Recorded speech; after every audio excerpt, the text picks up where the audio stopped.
Numerology में जो consultation है, एनी कंसल्टेशन, उसके लिए और बहुत सारा एक्यूमेंट चाहिए। So you are working in the capacity of a consultant, जैसे हम लोग कर रहे हैं, तो आपको बहुत सारे और जानकारी भी चाहिए होती है। तो क्या वो है आपके पास, या आप लिमिटेड है सिर्फ नंबर्स तक? ज्यादा करके मैंने लोग क्या देखे, एक कोर्स करते हैं और वहीं तक सीमित हो जाते हैं। लेकिन कंसल्टेंट के पास, अगर आज मेरे पास, अभी रिसेंटली मैं अभी पंजाब होके आया, डेयरी प्लांट का हमने एड्रेस किया, तो या उससे पहले हमने करनाल में राइस मिल डिजाइन की, और थाईलैंड में हमने कॉपर की फैक्ट्री डिजाइन करी, और दूसरी बार की, पहली किराए पे थी, उसके बाद बहुत बड़ा उन्होंने नया अपना खरीदा और हमने नए को फिर से प्लान किया पुराने क्लाइंट के लिए। तो ये अलग अलग फील्ड थे सारे। कहीं पे हम किसी चीज में डील कर रहे हैं, कहीं पे कुछ कर रहे हैं, कहीं पे मेरे साथ प्रॉब्लम, लोग आते हैं प्रॉब्लम लेके, कुछ अलग ही प्रॉब्लम अपनी पर्सनल लाइफ से प्रॉब्लम लेके आते हैं, जिसको हम एस्ट्रोनोमोलॉजी से शेयर करते हैं, उसको एड्रेस करते हैं।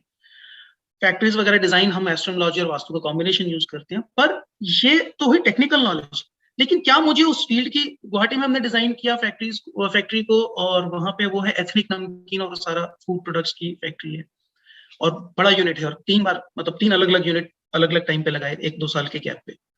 तो वो अलग अलग फील्ड थे। नमकीन के लिए जो मशीनरी है, वो मशीनरी कैसी है, उसकी वर्किंग क्या है, उसके एफ्लुएंट ट्रीटमेंट प्लांट्स जो है वो कैसे डिजाइन होंगे, वो क्या चीजें हैं, क्या मुझे उनकी नॉलेज है?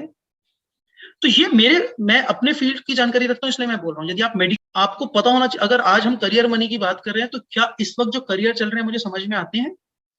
जब हम लोग करियर एडवाइस देते हैं अपने अलग से, जब कंसल्टेशंस में, तो हम लेटेस्ट करियर सजेशंस देते हैं। हम लोग जानते हैं कि ये नंबर स्ट्रेंथ कैसे काम करेंगे इस व्यक्ति के लिए इस करियर में। जैसे हाइड्रोपोनिक्स एक लेटेस्ट करियर ऑप्शन है, जो कुछ साल पहले तक एग्जिस्ट नहीं करती थी, राइट? तो ऐसे बहुत सारी हैं। ट्रेडिशनल हम बात करेंगे तो हम कहेंगे chartered accountant, engineer, medical science doctor, research scientist, है ना, गवर्नमेंट जॉब, आईएएस, इस तरह की। उसमें डिटेलिंग में जा सकते हैं। मेडिकल साइंस में आप ऑर्थोपेडिशियन बनेंगे, आप डेंटिस्ट बनेंगे, आप कार्डियोलॉजिस्ट होंगे, ऑन्कोलॉजिस्ट होंगे, नेफ्रोलॉजिस्ट होंगे, गायनेकोलॉजिस्ट होंगे, क्या होंगे आप, ये बातें कर सकते हैं। आप आर्किटेक्ट होंगे, क्या होंगे। तो लेकिन अगर हमें वो समझ में आएगा, तो हम लेटेस्ट उस पर ही बात कर सकते हैं। तो वो नॉलेज होनी तो जरूरी है पहले। आजकल चल क्या रहा है, क्या कुछ संसार में अवेलेबल है ना? तो नमकीन की फैक्ट्री में कौन सी जो मशीन है वो काम करती है, कॉपर की फैक्ट्री में कौन सी प्रोसेस है जिसका होता है, तो अब सामने वालों को भी लगता है हाँ यार, they are knowledgeable and we can rely on them. ठीक है।